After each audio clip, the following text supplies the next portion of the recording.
because it's nothing that we know for certain, but we kind of do.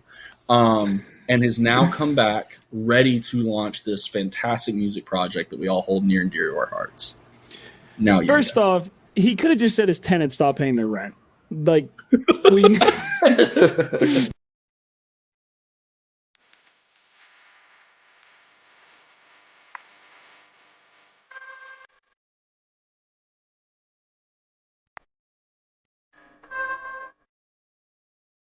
It's getting thin. Your face is getting thin. No, I think the actual hair is like running away from my personality. You know what I mean? Well, that's your hair. Yeah, that's what's happening to my hair. Yeah, but it's like the hair on my face, though. Although I thought that was the case, and then I looked at a video popped up on my memories from like 2013, and my hairline looked the exact same. So I think I'm just paranoid. I think my hair has always looked like this. But maybe. You never know. Yeah. Sorry I had to push the time back. I was busy watching all of Christopher Nolan's Batmans, as Trey knows, because I've been live texting him throughout the whole thing.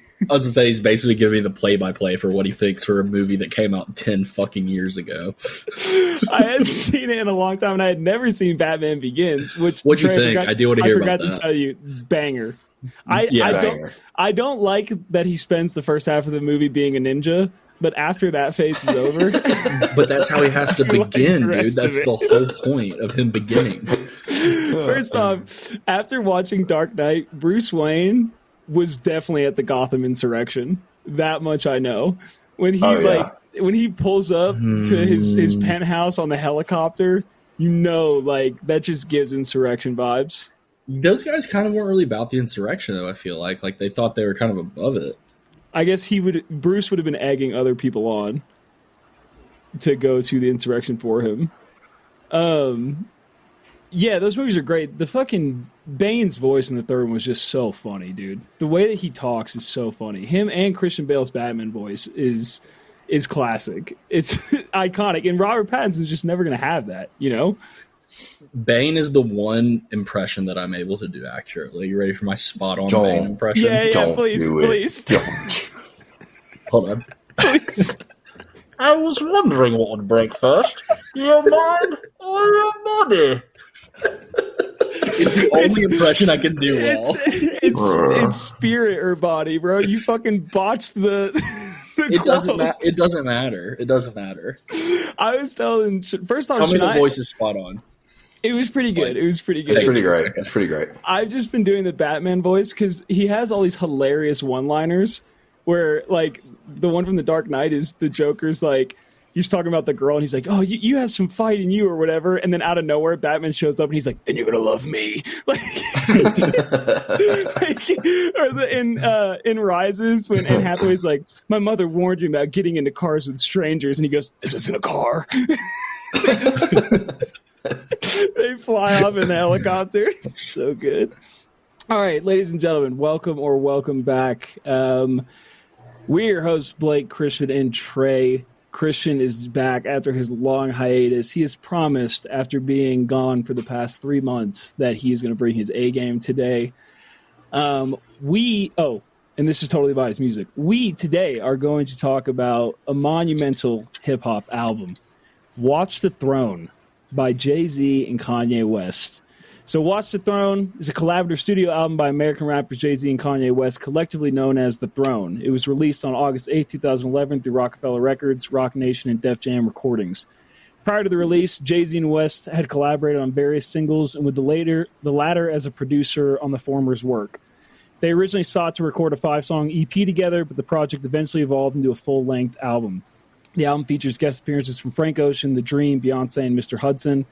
It also features vocal contributions from Kid Cudi, Seal, Justin Vernon, Ellie Jackson, Charlie Wilson, and Pete Rock, among others, and samples of vocals by soul musicians Otis Redding and Curtis Mayfield. So, guys, Trey, you can lead us off. When you first heard it, what did you think about Watch the Throne when you first heard it?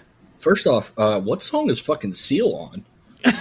I do not know, actually. It's Kiss from a Rose. Kiss from a Rose. Is it like sampled or something? No, that song actually is on the deluxe version of this album. Kiss from a Rose. No, it's not. It's not. Oh, funny story about Kiss from the Rose though. So we'd always, whenever we'd roll into Sewanee, we'd like pick a song to like blare as we like had the windows down, and 9 times out of 10 it was just Kiss from a Rose by Seal, which is a very fun song to listen to as you pull into a festival. Very nice. So that's some shit that some whoops would definitely do and think that it's cool, and everybody's like, "This is gay." Like, this Can is you turn stupid. this off, please? But like the 4 people in the car, like it's super about it. We thought it was funny at the time, and it is. It's a good bit. So the first time I ever heard this album, I remember actually. So I was really excited because this is when we were going through kind of the beginnings of the electronic music, like listen to any and all electronic music, thinking it was really cool. And Who Gonna Stop Me was like part of that song was like in a Flux Pavilion song or something. Like I Can't Stop. the drop. It was I a Can't Flux Stop. Pavilion song. They basically just took that song. Right, exactly. And so I was really excited for the album in general because I think that like leaked, or maybe it was a single. I don't really remember the specifics. And so the album came out, and I was walking into my backyard to go hang out with my next door neighbor who was like in college at the time, and I was like about to go to college. It was like summer before like my freshman year of college, like because it came out in August in 2011. And he was back there, and we hooked our phone up to like a little speaker, and we listened to the whole album, and we thought it was fantastic and really cool and just like really great hip hop. And it was kind of like hyped up all summer. I think like Ham came out, even though it ended up not being on the real album. Yeah, I love this album from the drop, and excited to kind of talk a little bit more about it today. Didn't do as much research as I would have liked to coming into today. And be honest, I was a little distracted by some things happening. That's weird because like I picked the album like fucking 5 days ago, so that's weird. You know, like, but like I listened to it a lot. time. I listened to it 3 times over, and like I'm ready to talk about this record. You know? Okay, yeah. Christian, what about you? So I dabbled through this album when it initially came out, just through like the fucking banger tracks. I'm not sure if y'all know this, our listeners probably don't, but my early years in college, I really was struggling to find myself and to kind of seem like a hardo and stick out a little bit at the University of Alabama. Grew my hair out, started getting some tatties, and I used to longboard religiously everywhere on campus, even if it was the most inconvenient thing for me to do, because I wanted people to see that I was the longboard guy. I was like edgy, like kind of had the hair. And so you were I not would like other blast. girls, basically. I was not like other girls. So I would fucking just blast, like the main heaters from this album. As far as like the sampling production, it was a time where I was never even, I didn't get into hip hop until probably like 5 years ago or something.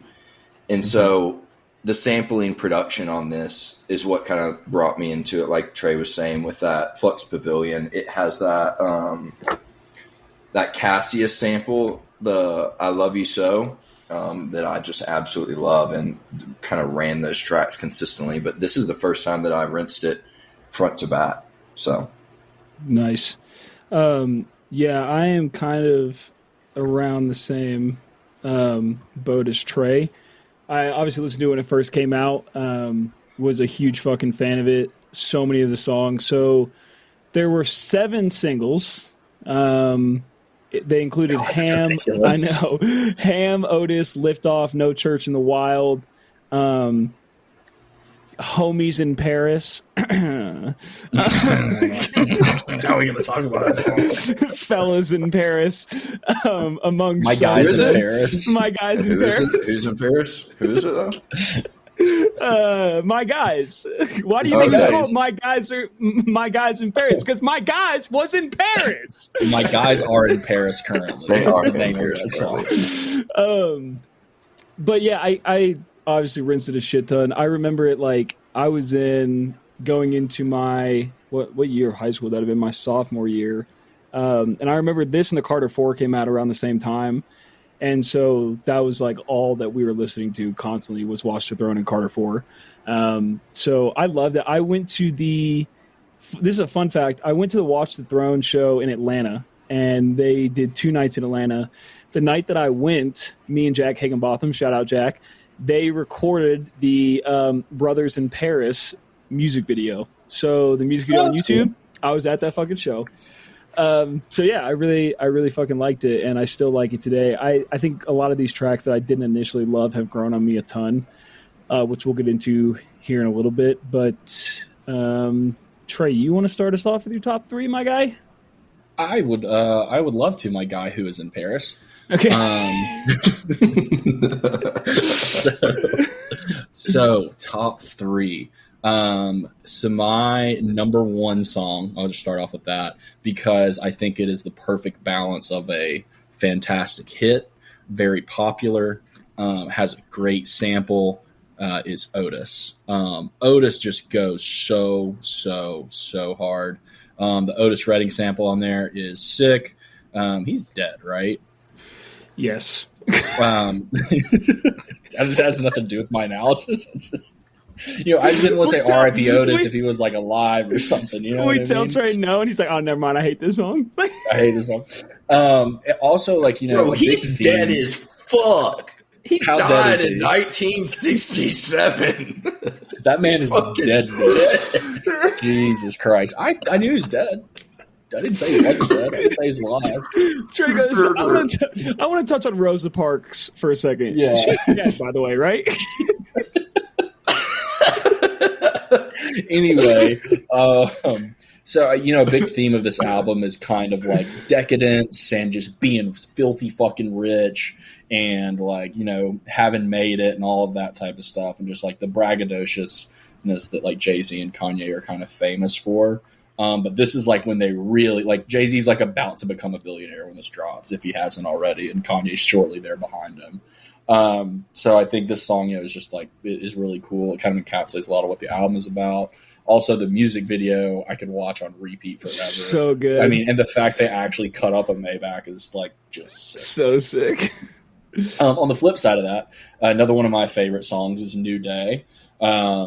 Because it's just kind of like, it's this down tempo, a little more soulful, a little more introspective, and talking about like their kids. Kanye at the time was not a parent yet, but he does say that when he becomes a parent, he might let his kid be a Republican so that everyone knows that he loves white people.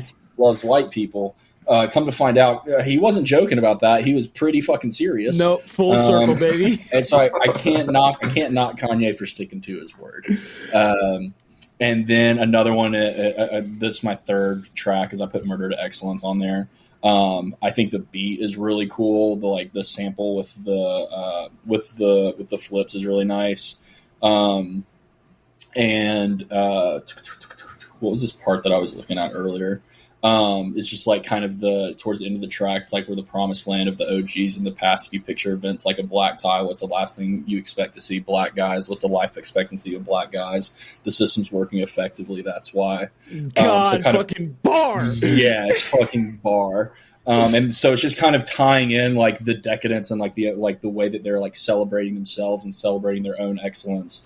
And like that they've made it in this like high class society while also recognizing like that obviously that is not the situation for most of their black brothers and sisters in the world. So I think that's really cool. And then for honorable mention, I put Gotta Have It solely because of this bar. Sorry, I got to pull up the lyrics, so give me like 3 seconds. But it's what's up, motherfucker? Where my money at? You gonna make me come down near your house where your mommy at and mommy rap the kids having crying for their mommy back. Nice. Dummy that your daddy is. Tell him I just want my racks. I just fucking love that bar. Yeah, that bar is tight. And like just makes you feel like grabbing your dick. Backs on backs. Oh shit, it's just blacks on blacks on blacks. Yeah, fire. Yeah. So those are my top 3. Nice. Sorry, Christian, I'm going to hijack this and go next just because I want to talk about Murder to Excellence as well. I'm going to work in reverse order here. Murder to Excellence is my favorite song on the album. It's probably one of my favorite hip-hop songs of all time because it covers – the sample's amazing, the beat's amazing. The way they bounce back and forth between each other is fucking phenomenal. My favorite part of the song – this is a crazy fact if people don't know this, but it's the end of verse 3. Kanye says, "It's a war going on outside we ain't safe from. I feel the pain in my city wherever I go. 314 soldiers died in Iraq. 509 died in Chicago." And then Jay-Z comes in and says, I arrived on the day Fred Hampton died. Real brothers just multiply. So if you don't fucking know this, Fred Hampton, civil rights activist, who, by the way, was murdered by our federal fucking government, if you were unaware of that, when he was murdered by the American government take a breath. on December 9th, 1969, the same day Jay-Z was born, after Fred Hampton's death. That is the strongest case for reincarnation right fucking there, my guy. That bar goes so hard. And like, if it hadn't been real, it wouldn't be cool. But the fact that that actually happened is so fucking sick. And that's a hell of a bar. That bar is crazy. And I was going to talk about what you talked about, Trey, that Kanye line in his later verse, because I love that too. I also love just Jay-Z's verse in the beginning is very similar when he's talking about like success and stuff about like that. But there's a line where he says, only spot a few blacks the higher I go. Touching on that same theme that Kanye rapped about as well. So I love Murder to Excellence. I think it's kind of the pinnacle of this album. Second song, No Church in the Wild.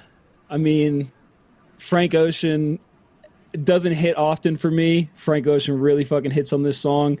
Fun fact, this song was supposed to be on Magna Carta Holy Grail, and they deemed it was too good, so they put it on Watch the Throne.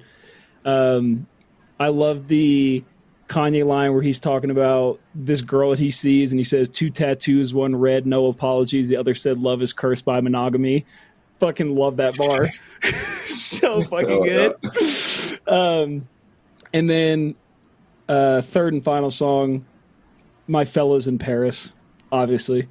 I mean, when does that song not bang? When do you not get hype hearing that song? Every time. Just the intro, ball so hard, motherfuckers want to find me. You just know you're about to fucking go in.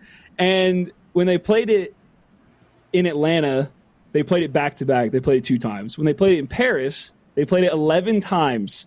Back to back 11 times, and they just kept saying again and fucking going into it, which is the most badass shit, man. I don't care what anyone says. I think it's fucking sick. I think that's badass, but then when Kendrick plays Mad City several times, you get mad about it. Nah, he explain your logic. He copied their whole fucking flow, word for word, bar for bar. They did it first, and now he wants to do it. He's a fucking copycat, bro. Just stand on your own. Stand on your own if you're so great, Kendrick. It's like a common thing. Next, I'm going to go into honorable mention. Skate past this Kendrick conversation. Honorable mention, Who Gonna Stop Me? I think the electronic, you're right, this was around the time that electronic started to grow in the capacity that it's growing now. So the way that they sampled it and used it was great. Otis is great, and New Day is really good as well. New Day is kind of a nice breather from the album, and they talk about some introspective stuff, so I really liked it. So that's me. Christian, what do you got? All right, we'll start from the top, and this is going to be pretty on par with what y'all are saying. So my number one is Otis, because I think it was the first track that and it's just one of those ones. It's more recognizable than I think almost any track on this album, just for me. It's one of those ones that I'll run that fucking 12 times a day. Number 2, I have Why I Love You. I love that Cassius fucking sample, and the song goes hard as shit. I had it blasting through the place today. Number 3, No Church in the Wild. The tone it sets for this, and like what you were saying, Blake, Frank doesn't hit for me often, but god damn. Perfect on this song. It's absolutely perfect, and it's just like sets the tone for what this album's going to be and the kind of production and stuff. It's fucking great. And then honorable mention, I've got Gotta Have It and Murder to Excellence. So I'm like, we're pretty on point. Pretty aligned here. Yeah, that's surprising for us. Hang on one second. I want to pull up the lyrics. While you're pulling that up, I got a question about this Frank Ocean thing y'all are saying. I didn't know y'all didn't like Frank Ocean. Like, you don't like his solo stuff either? Like him, and especially on this like type of song, like when he's kind of over in his lane. I think this is something separate from what he normally does. Mm-hmm. I can dig some of his original stuff, but it's like rare for me to love it, and like I fucking love this song. Yeah, I'm in the same boat. Like no like Frank hate here. Yeah, okay. I think that Frank, I think Channel Orange and the Frank Ocean stands get pissed when I say this, but I'm not fucking budging on this. Channel Orange is like a 7. Like, it's a good album. It's not this perfect album. It's not phenomenal. Like, it's a good album. I don't disagree with you. And they get, I think it's a very good album, but I don't think it's like some fucking game changer. Yeah, it's not The Wall. Like, relax a little bit. And every time I say it's a 7, it's like they're saying I'm saying it's a 2. Like, it's a good album, but I think like the hype from Channel Orange going into Blonde to me was undeserved, and I think it was partially because he had been gone so long that they had built up this hype. And then I don't find Blonde that good of an album. It's kind of it's lesser than Channel Orange and it's enjoyable, but like I don't know, man. I don't dick ride like that for Frank Ocean. It's just not my guy.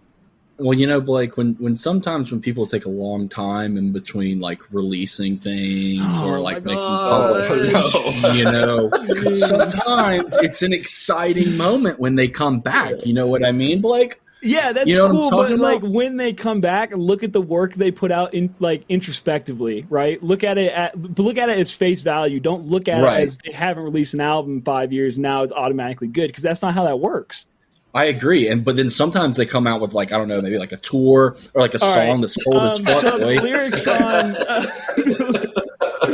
I just want to touch on Jay-Z's opening lines of No Church on the Wild. Tears on the mausoleum floor, blood stains the Coliseum doors, lies on the lips of a priest, Thanksgiving disguised as a feast, rolling in the Rolls Royce Cambiche, only doctors got this, I'm hiding from police. So fucking hard, dude. And that's like that sets the tone for the whole album. It's so good. And okay, we can get into this once we get into ratings and stuff, but like they just push each other so well on this album of like just straight like hip hop rapping bars. Yeah, you know what I mean. They do a great job, and it's Anyway, sorry. It's a lot like Trey. I don't know. I'm sure Christian hasn't, but did you listen to the Bad Meets Evil album? I did.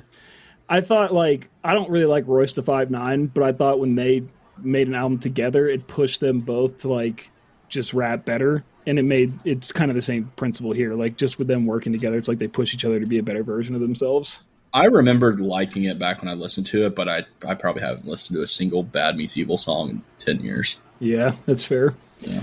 All right. Trey, bottom tracks? All right, so bottom tracks. So number one is the song that brought me into the album, I think has aged very poorly.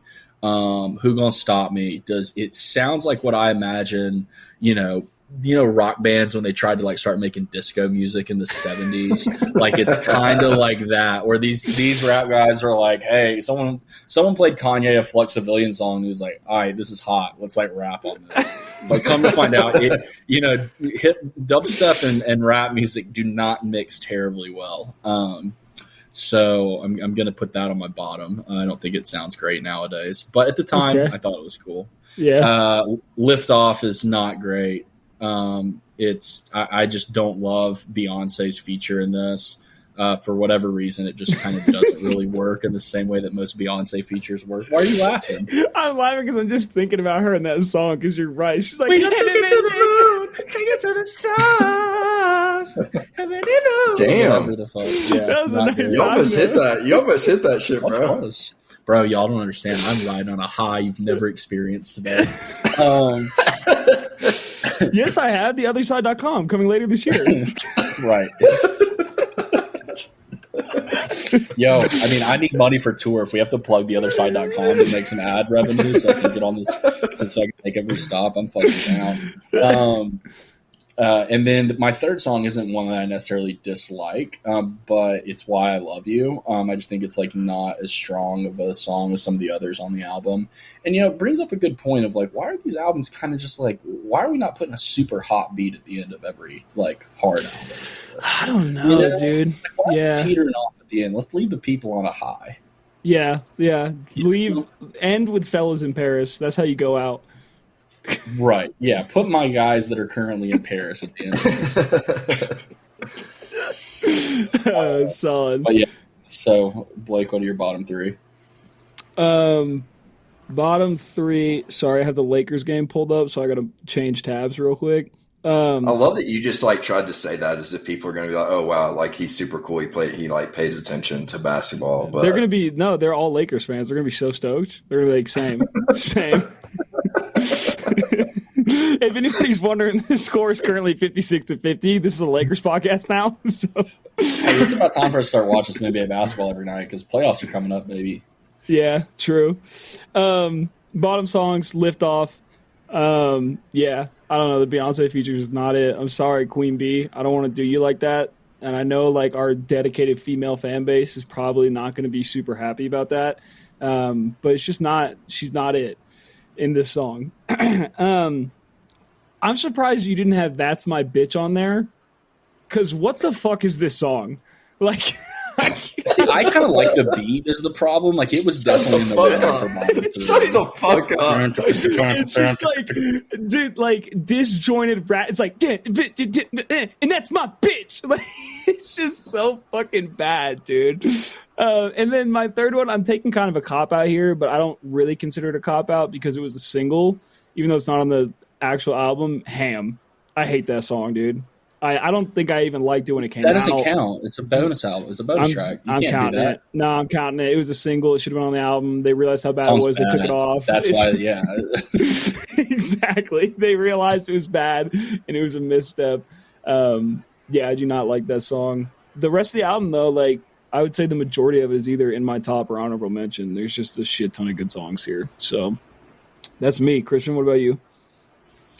All right, number one, I have "Made in America." It's just like hearing that first, like I don't know, a minute and a half or however long it is, where it's like, "Sweet baby Jesus," every fucking however. I'm like, just shut the fuck up. America. I like literally it makes me want to fucking throw up. Yeah, that's horrible. "Lift Off" is number two, so we're on the same page. And listen. I have a hot take here, but I don't fuck with Beyonce like at all. And this was so bad. You just lost the 20 female listeners. Congratulations. Listen, I'm sorry. They all probably hate me already for my Instagram post, so it is what it is. Like, let's just get it all out there and be done with it. You don't like Lemonade? The album? No, I just... You don't like some of the new house tracks? Those new house tracks are fun. I didn't listen to it. It's good. I like it. It's not for me. I don't like her very much. I don't know why. That's fair. Not your cup of tea. And the last is "That's My Bitch" because, yeah, it's one of those songs that make you furiously angry because you're like, no one knows what's going on in this. No one fucking knows. It was when like Kanye had his first like fucking manic moment, and I don't know what the fuck this is, but it is absolutely horrible. It's so fucking bad. It's so bad. It's not great. That's fair. Okay. You just tried to say you liked it, I thought. You did kind of say that a little bit. I said it's not great. I said it's not great. I didn't say it's bad. I said it was in the running for my bottom three. I think, fuck, when we run this tape back, if I didn't say that, I'm going to feel like an idiot. I don't think I'm pretty sure you were like, actually, I kind of dig it. It's got this beat on it that makes no goddamn sense. No, I said I like the beat of it. Fuck, dude, I don't know, man. I was looking at my phone. I'll be honest with you. Trey's been looking at his phone half the podcast. He doesn't even know what he said. Bro, yeah, that's your third breath mint. Are you good? What are you doing? I like popping my breath mints, dude. Chill. God damn, son. I thought they were nicotine pouches. No, they're Altoids. They're like this thing. So like, you know what? We don't have to get into this, but basically, like when I sit at my desk, I just pop Altoids all day. I like them. They're good. So fucking weird. How old are you? You know what's funny is I do this in actual meetings, and I wonder how many times people are like, "Why the fuck's this guy just like popping pills?" They're really just Xanax fifth. Okay. So first week sold 436,000 copies. Their tour was the highest grossing hip hop tour of 2012. Grossed $48.3 million. Eighth highest grossing tour of 2000. Why does it say? It says 2012. Oh, the last show was in 2012. 8th highest grossing tour of 2011. So Rolling Stone, 3.5 stars. Watching the Throne may be harmful to your eyes. The long-awaited, widely hyped joint effort by Jay-Z and Kanye West has arrived at last, and it gives off a gilded glare both from the actual cover and from Jay-Z and Kanye's lyrics. An onslaught of Rolexes and Maybachs and Gulfstream jets, 5-star hotels, and Audemars watches. As Kanye puts it in the surging Otis, this is, quote, luxury rap. And then Pitchfork, 8.5. Watch the Throne features the following things: absurdly expensive samples, a pair of choruses from odd future R&B singer Frank Ocean at the exact moment where he's turning the corner and becoming a thing, another chorus from a long been a thing Beyonce, a buddy shout out to the President of the United States, multiple name checks of brands so expensive that you probably never heard of half of them, a murderer's row of producers working on almost every track, and a fleeting moment where Bon Iver's Justin Vernon sounds like the funkiest man alive. And yet for Jay-Z and Kanye West, this could actually be viewed as a relatively minor album. Amazing. So, Trey, upon re-listen, what are your overall thoughts and what is your final rating, my friend? Overall thoughts, excellent album. It's up there in Kanye's discography. It's probably up there, it's probably higher in Jay-Z's discography, maybe, just because I feel like Jay-Z has less like fully complete albums than Kanye does. I'm going to give it an 8 out of 10. I think it's very good. That's pretty high for your standards. I feel like you're kind of the low-rated guy on the pod. You kind of drop. I feel like I'm the opposite. I feel like I'm the high-rated pod on the guy. I feel like Christian's the low-rated guy, and you're like kind of the also low-rated guy. Huh? Interesting. Yeah. Christian, what are your thoughts? Now he's contemplating because we're the low-rated guy. He's like, I gotta bump this a point and a half. He's like, I can't be known for this. What was happening. That was exactly what was happening. So I loved going through this for the first time, like completely. As for some of the production, it seems a little chaotic at points for me. Just like I think that's just how sampling goes in general, especially on songs where it's heavily sampled rap songs they're putting together. And some of it just like doesn't hit for me, but I'm gonna give it a 7.5. It has great re-listenable value. It's fucking like aged extremely well, and some of these just absolutely ride. Very nice. Yeah, upon re-listen, a lot of tracks grew on me. No Church in the Wild grew on me. Murder Excellence grew on me. The album has just so many fucking good songs, and even if they're not like phenomenal hip-hop songs to the level of Murder Excellence, they're still songs that I love to listen to and have always loved to listen to. So I got to give it a 8.5. It's a fucking fantastic album. I'm doing the bass edition though, not the deluxe. I don't really like listen to Ham, Primetime, or The Joy, which is what they added. So yeah, 8.5. Solid. Final answer. Solid. Yeah, I would only count the real version, not the extended edition.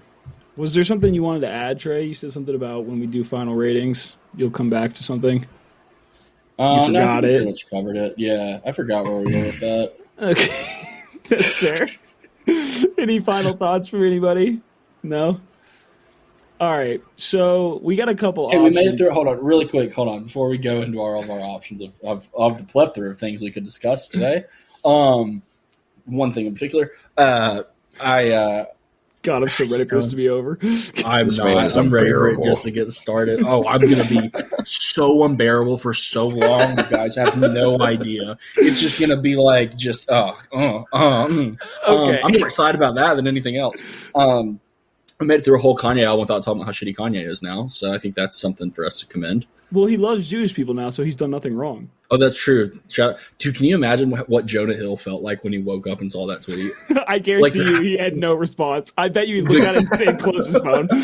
No way. It's got to be so confusing. It's like, on one hand, I made someone love Jewish people again. On the other hand, this guy's a fucking nut job. Why did he single me out? What did I actually do?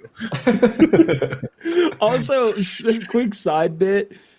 21 and 22 Jump Street are fucking hilarious movies. And 22 Jump Street is one of the rare sequels that I think is better than the first one. Those movies are fucking hilarious. So I think it gives it a run for its money. Yeah, if Kanye hasn't seen 22 Jump Street, he needs to get on that, bro. Does he know there's a sequel? He probably doesn't. I bet he doesn't. I bet like if he watched 22 Jump Street, he would be like a full on, I don't know. I guess he would start going. I guess he would convert. He would be anti-Hitler. Yeah, that's what it is. He'd be the anti-Hitler. Okay, so we got a couple things we can go into. That was Watch the Throne, everybody. We hope you enjoyed. Now we have a few things we need to talk about. So we can go into Rides or Dies and terrible Twitter takes. We can save our stuff for the end. Or we have to talk about Avatar because Trey finally saw it. And we have to talk about the impending big news. So what order are we doing this in? I think we should go Avatar because I want to talk about it. I think we should go the soon news after that. Okay. And then we could do Rides or Dies. And honestly, I don't have that many great tweets for today. Like I have like a handful. So that'll be a shorter segment than usual. Okay. All right. So let's talk Avatar 2. Trey finally saw it. He's about, I don't know, fucking 5 months late on this. We have known Christian's thoughts for a long time. We have not talked about it on the podcast out of respect for Trey. I think it is phenomenal. One of the best motion pictures I've ever seen in my life. James Cameron did it again, knocked it out of the fucking park. I mean, there's just zero complaints. I saw it twice in IMAX. That's how much I loved it. I shelled out the $18 twice to see it in IMAX. That's how much I liked it. That's just showing that you got money, honestly. Exactly. I'm just flexing on people on the pod now. Yeah. So I fucking loved it. Trey, what were your thoughts?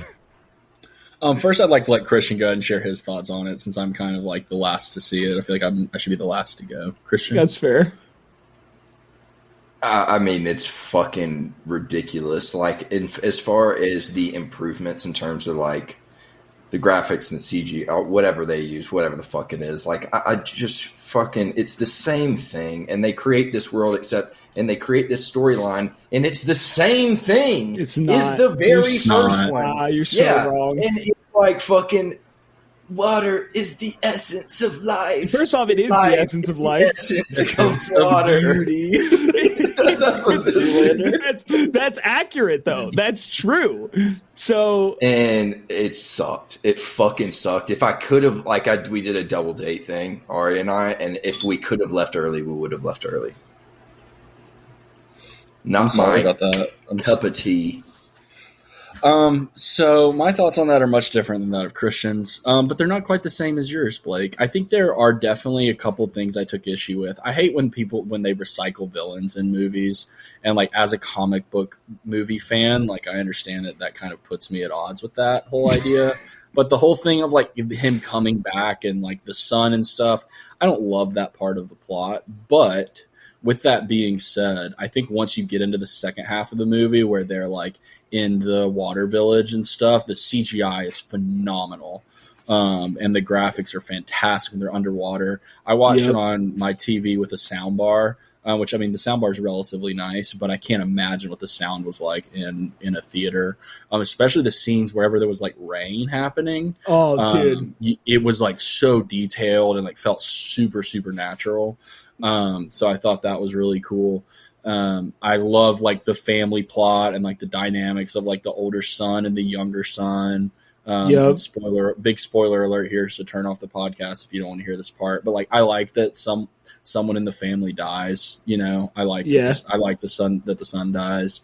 And I think the movies are going to be really cool. I think the daughter of Sigourney Weaver, is that who's in that? Sigourney Weaver, yeah, she plays Sigourney the daughter. Weaver, yeah. I think the daughter, that storyline of her kind of having this like almost immaculate conception thing going on, I think that's going to be really cool, and I feel like that's going to be a major plot in the future ones. I thought it was really, really good. I thought it was worth the wait.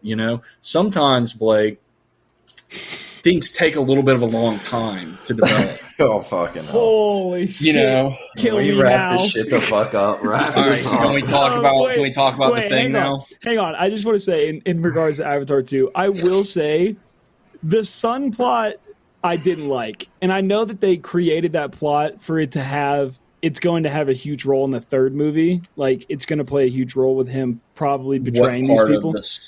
Just the fact that he's the villain's son. Like, that son. Yeah. Okay, you can tell they shoehorn that in there, like, to kind of. I think it's going to play a huge part in the third one. Like, I think he's going to end up betraying these people and then having like a coming to Jesus moment. But I will say Neytiri, played by Zoe Saldana. No, not Zoe Kravitz. Nice fucking try though. I think that like her.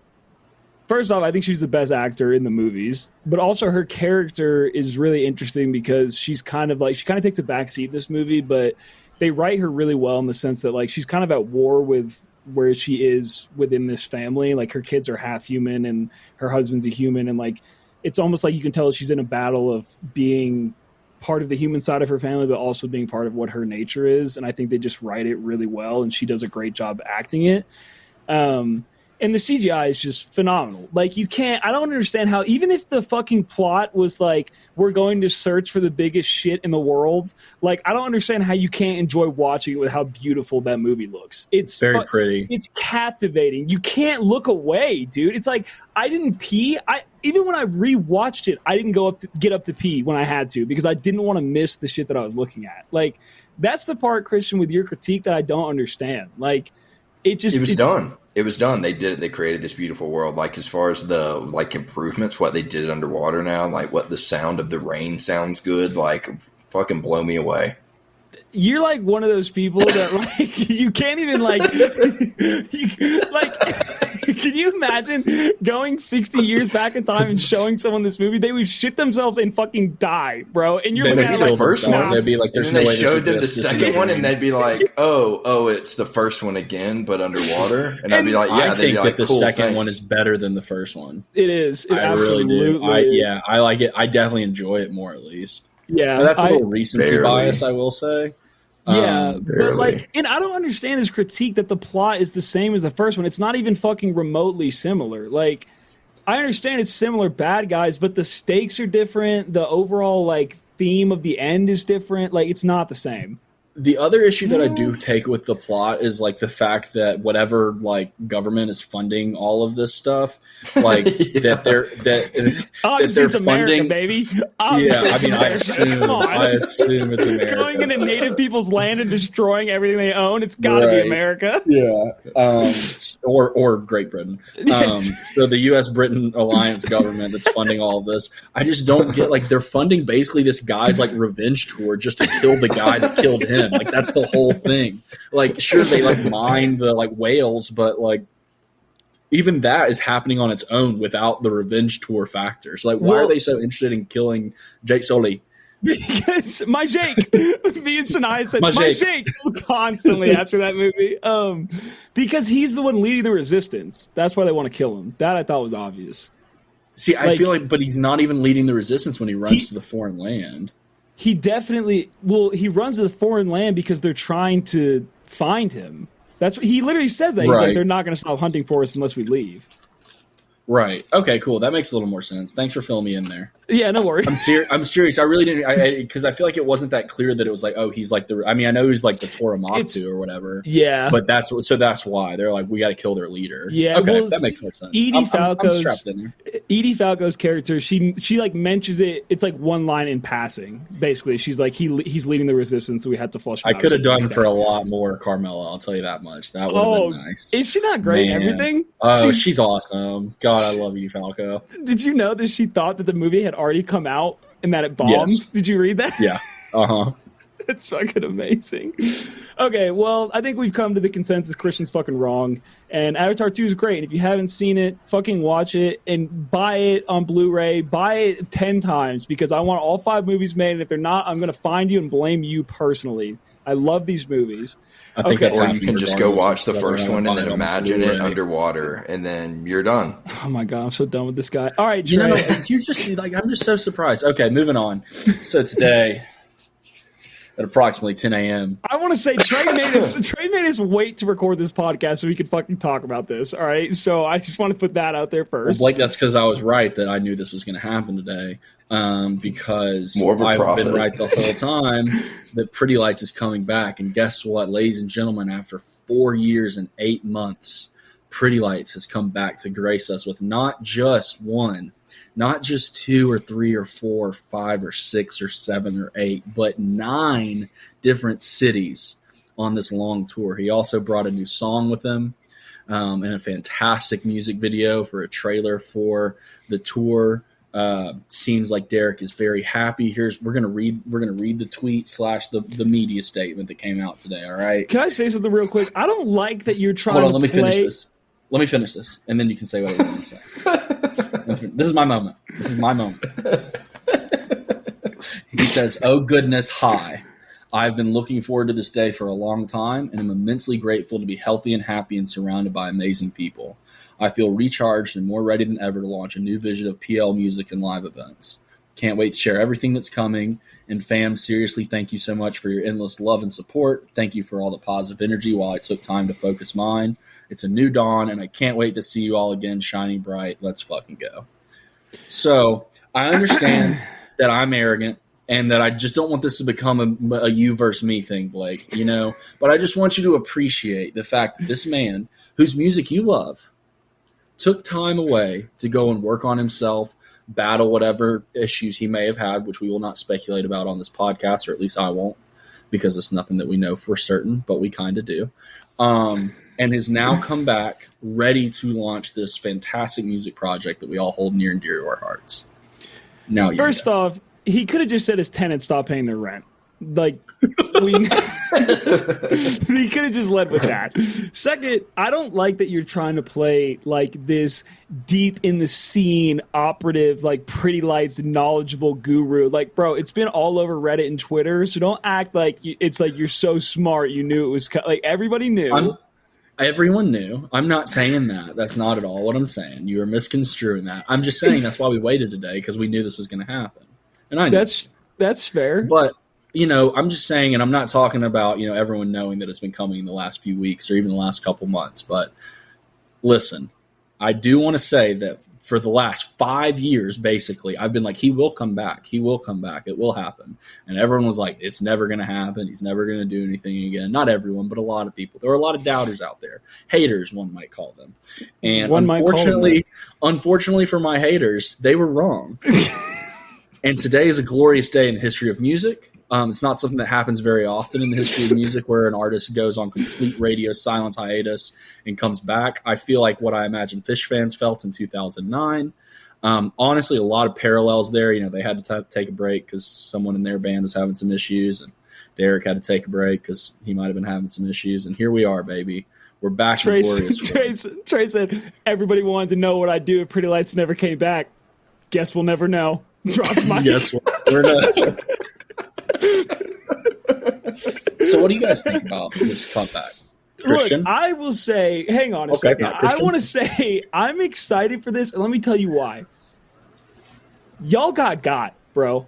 This whole me liking Bass Nectar thing was a bit, and I fucking got y'all. Y'all thought I was a fucking Bass Nectar fan when I've been a PL shill from day one, and y'all fed right into the bit, bro. I didn't buy a single one of those 55 Bass Nectar tickets. They were all gifted to me by lovers of the bit. Okay, so in my head, I will be going to the Colorado shows, and I'm looking forward to them. I think it's a little weird they're not at Red Rocks. I don't know what's going on there. But I'm not on fucking cloud nine like you are. I think it's cool. I haven't listened to Pretty Lights in a long time. When he fell off, I was kind of like, all right, that's the end of that phase. But I mean, it'll be cool to see him again. I'm not gonna go on tour or anything, but I'll catch a show or two for sure. I like the revisionist bit. I like that. It's a good bit. Yeah. Christian, what do you think? I'm fucking stoked, man. First of all, he looks great. Can we just get on the same? He looks He looks great. The beard is a great look for him. Beard with the hat. Homie looks healthy. Looks like he's got some good weight on him. And that fucking track bangs. And when that thing drops, banger. Immediately rides or dies. Immediately. The fucking tour's about to slap. 6 nights in Colorado. 3 Mission. 3 Dillon Amphitheater. Mission's gonna be sick. Mission's gonna be tight. Mission's a great venue for him. That'll be really fucking. They're gonna do some, especially with their stage setup. Fucking Laser Shark dancing lasers off that fucking disco ball in Mission. Then at the amphitheater, it's gonna be, and the fact that he's coming back, he's doing a tour, like putting together some like killer fucking stops, and everything seems to be. Like Trey and I were talking, similar style venues. Everything's on the smaller side, which I just absolutely love. It's going to make these shows so much more intimate. And when is he? What are the dates for Mission? Does anybody know? 4th through 6th and 10th through 12th. Yeah. 4th through 6th, August. I got to see. And Dillon is 10th through 12th. Okay. Also just want to point out. Yeah, just want to point out for the 10th through 12th shows, you know. And the last Pretty Light show, I turned 25. The last one in 2018. It's my 25th birthday on August 11th. And at the Dillon shows, I'm going to turn 30 on the second night of the Dillon shows, which is pretty cool. Turning 30. Let's also old. Yeah, it's going to help distract me from that. But yeah, like Christian said, they're all small venues. I'm pretty sure, don't like fully quote me on this, they're all independent venues. None of them are Live Nation affiliated, which is kind of tight. That's good. Yeah, that is fucking sick. Mission and Dillon are both Live Nation, or not Live Nation affiliated. Neither is the Eastern. I don't think that. Anyway, so that's how many are you going to try to go to? All of them.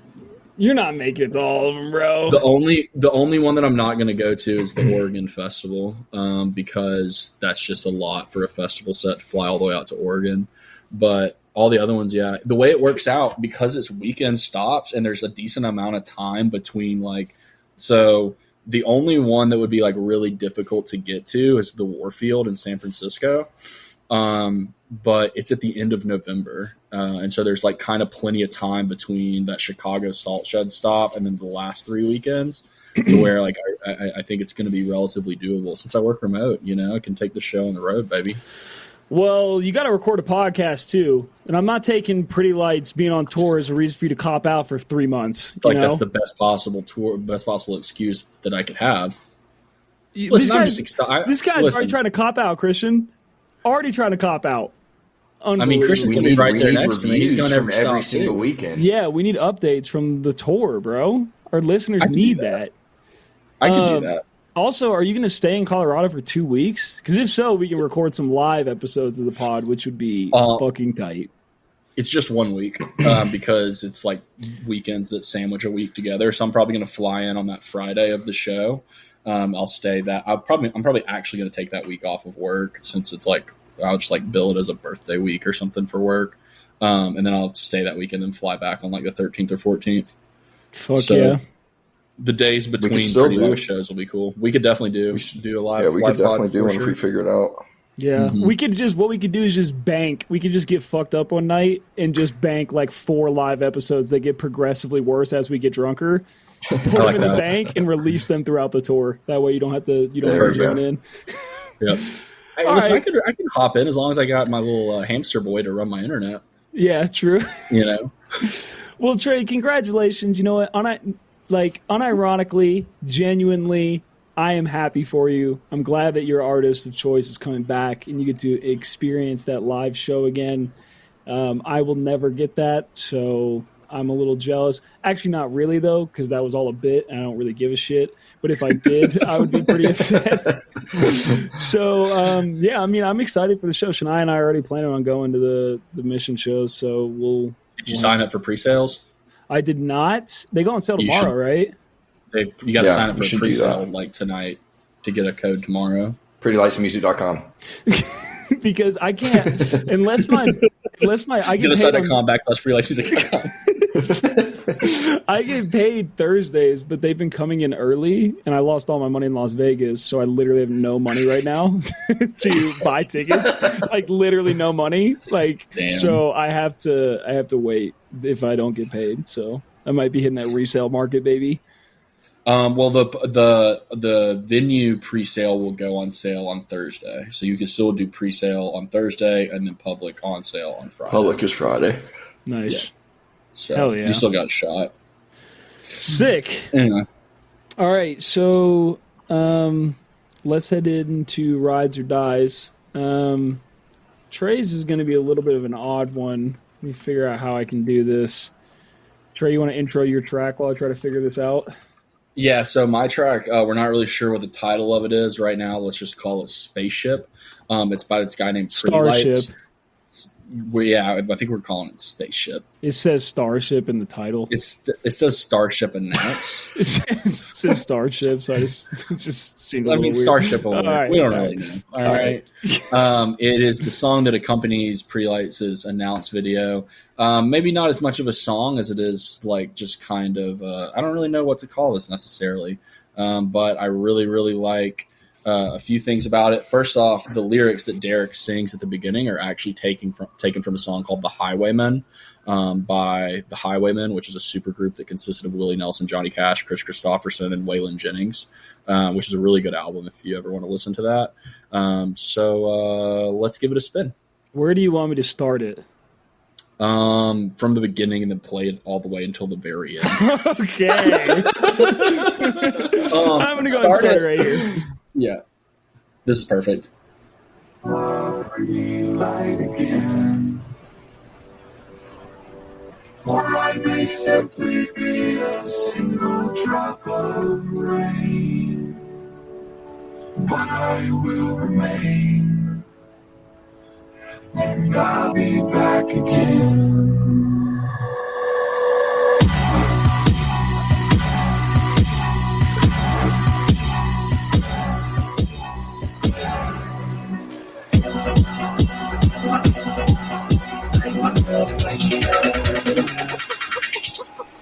Cold as fuck. It just sounds like he figured out the analog thing, right? Like Maybe. I don't want to. Let's not get ahead of ourselves yet, but that's all that is. That's all analog design in there. The I'm cold as fuck yeah. boy, though. We can talk about that for a second. A little cringe.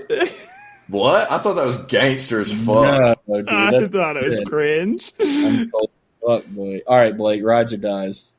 Okay, look, I'll say this. You guys are not going to like this. I don't like the singing. I just don't. I find it like it went on too long. I just don't enjoy it. It's not. I just don't like it. When it drops, though, we kick into fucking 12th gear. And that's the type of drop I'm looking for from Mr. Vincent Smith. All right, I don't want any of this pussy, like, first 3 albums, Pretty Lights, like, oh, like, wind, the sun, and the rain. I want violence. I want fucking violence, bro. And when this shit drops, I'm coming for throats. So if you're Mission Bar, you better watch the fuck out, boy, because I'm throwing elbows. Yes, so I give it a ride. Word. Christian? It fucking rides hard. There's no question, bitch. Like, I even fuck with that little intro. That's just like the only reason I think normally I'd probably throw a little, shade on that, but it's just the dude. It's just fucking Derek V, baby. It's just how he rolls. He's kind of like a little goofy sad boy, and I respect it and I love it. I really like. I mean, obviously, I'm gonna like everything about it. But I do want to say that, like, I think the fact that, his actual voice on a song, like, has never really been a thing before. So this being, like, the comeback song is just very, very cool for the fan base to actually hear his voice, That's fair. So, Christian, what song you got? Yeah, this is Garrett Hinkie actually sent this track to me. And it is just a fucking little housey vibe by this dude, Tom VR and Kareem Ali. It's called Sword Straight Through Me. You can go like 30 seconds in, so it picks up a hair. But, yeah.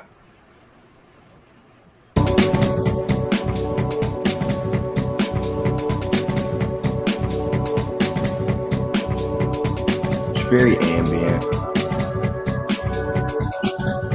All right, Trey, thoughts? What was it that we did when we liked house music? Do we like throw our X's up or something? Wakanda forever, we love house. Wakanda forever, we love house. That's what it was. Thank you. I love his song. I think the drums in it are really, really clean. The ambient is nice. It reminds me of a nice spring day drive. You know, the trees are starting to bloom out here. So I know it's something y'all haven't had yet. I heard you got snow today, but We did. get some greenery going on. So, a little spring drive song. Blake, what'd you think about it? I don't know. I had a lot of weird imagery going on in my head when I heard this.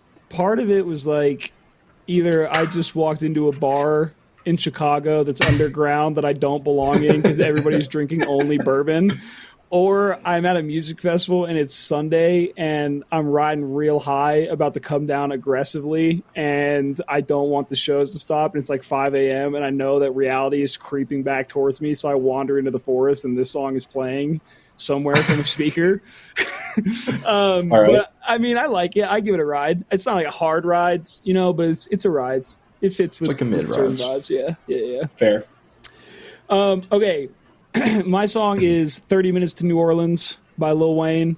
This actually initially was a song that was on the Carter documentary, which was like an unofficial documentary that a fan made of Lil Wayne when the Carter 3 was about to come out. And the clip is him in his tour bus getting tattooed, standing up, smoking a blunt with SportsCenter in the background, and this song is playing over the speakers, and he's looking at the camera just rapping the whole first verse. And so it was unreleased for a long fucking time. And then somebody got a hold of it eventually and released it. So I'm going to play a snippet of it right now. I don't know where I am in the song, but we'll figure it out. I could make a lady say she leaving that pussy ass nigga that gave her that baby. Cause she went BCF, baby. BCF, baby. Yeah, what'd you think? So, Dies. All right. It's the one part of the Wayne. It's like the one style of like Wayne's voice that's like this. And I fucking can't. sounds I can't. scared. Christian sounds scared. Lil Wayne doesn't sound scared. I'm never going to say a Lil Wayne track dies just out of respect. This That's song fair. rides. I will say though, like the audio quality on this is just not great. So It's I didn't not. necessarily Maybe that's enjoy doing it. Maybe listening that's what's to it. getting me too. If Yeah. it was mastered, I would probably give it like a hard rides, but this just gets some regular strength rides from me. Yeah. Every quality of the song, doesn't matter where I find it, SoundCloud, Bad. YouTube, sounds like shit. I just like, Yeah. and that's like a lot of those unreleased songs that came out around this time. Like every single version of it sounds like shit because somebody just illegally found it and put it on the internet. Yeah, fuck you, Christian. It's a good song. All right. Whatever. It's Do you about, want my honesty or would you like me to lie to you? no, I want you to lie to me. All right. Hang on a second. All right, we are back, ladies and gentlemen. 2 weeks off, and we've returned, or a week off, whatever the fuck we're doing. And I hope he brought his A game, although he said that he didn't. Oh my God, that's the preview, not the live version. Although he said that he didn't. Hello, everyone, and welcome to a fantastic edition of Trey's Terrible Twitter Takes. My name is Trey, and I will be your elated host today. Guys, I don't know if I've ever been this happy in my life. This might be the best day ever for me. The only I bad imagine this is thing how- about like what has happened with this whole comeback is the fact that he's like brought Michael Minert back into some sort of light here. You know, I'm going to choose just not to talk about that. I'm just going to choose not to talk about it. All right, so for our first tweet, there's not many today, but I do have a pretty excellent one that's very long. Okay. So making an appearance again is going to be shirts that go hard. And it is a picture of a man wearing a black shirt and white font. And the shirt says, "I come in peace." And then there's a lady next to him with his arm around her. She's wearing a black shirt and it says, "I'm peace." Nice. Love that. All right. And We need to wear a duo shirt like that to the first night of Pretty Lights. I'm so down. Okay, so this next Twitter take is a loose word because this is just a Facebook status that I found on Reddit.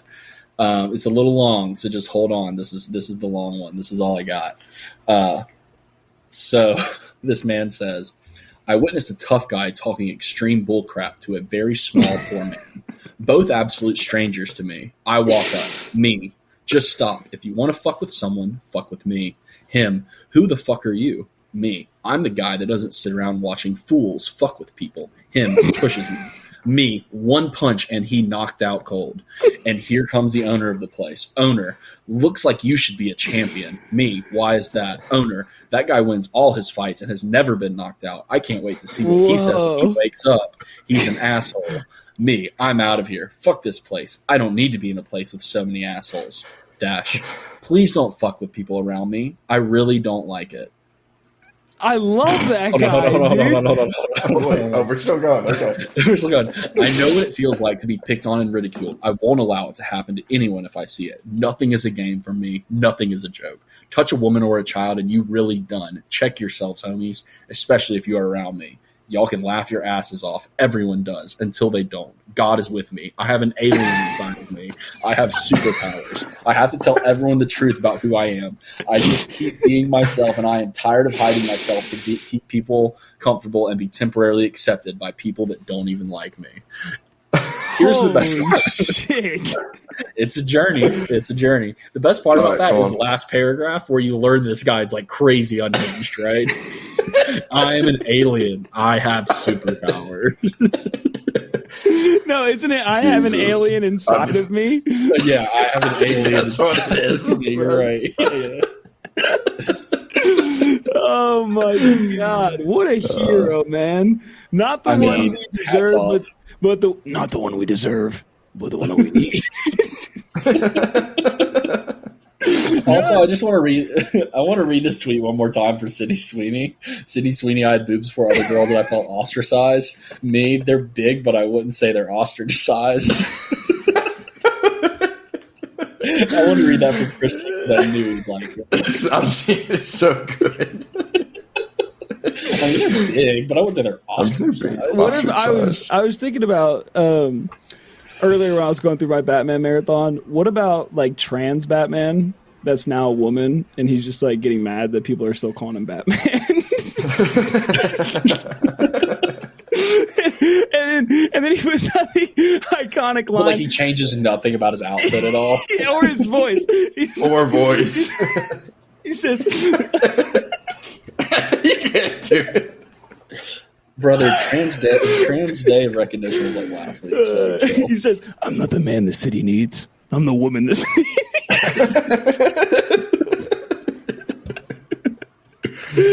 Oh, man. All right. I do respect trans people, by the way. All right. Anybody? For the record. Very pro rights on this podcast, but that would be just objectively fucking funny. Yeah. They're still calling you what? Somebody do an Alfred voice. I can't do Alfred. Trey, can you do Alfred? Give me a second. Let me get into care. Bruce. I mean, Brenda.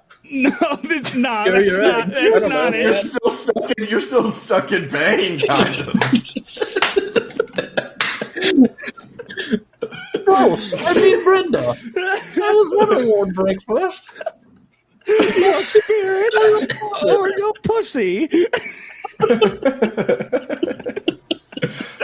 All right. Oh shit. Okay. Well, everybody, we hope you enjoyed. That was Watch the Throne and Avatar and Pretty Lights and a whole bunch of other stuff. Whose pick is it next? I think it's Christian's. Christian, you got any ideas? Yeah.